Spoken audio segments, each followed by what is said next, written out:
Yeskawa GA700 model VFD programming, copy paste from keypad display to VFD.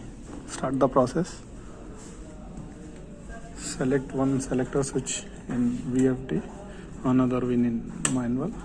Start. Contactors are start in VFD also.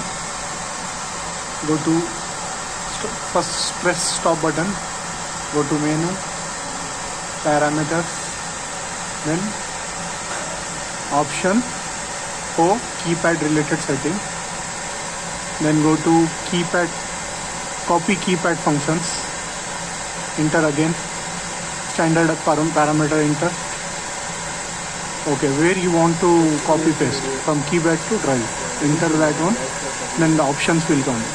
We have one data only in our number one, enter that, yes, enter, loading, end, completed.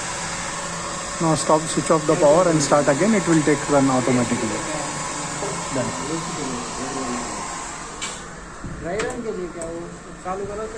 Okay, done. Correct, Yeah, correct.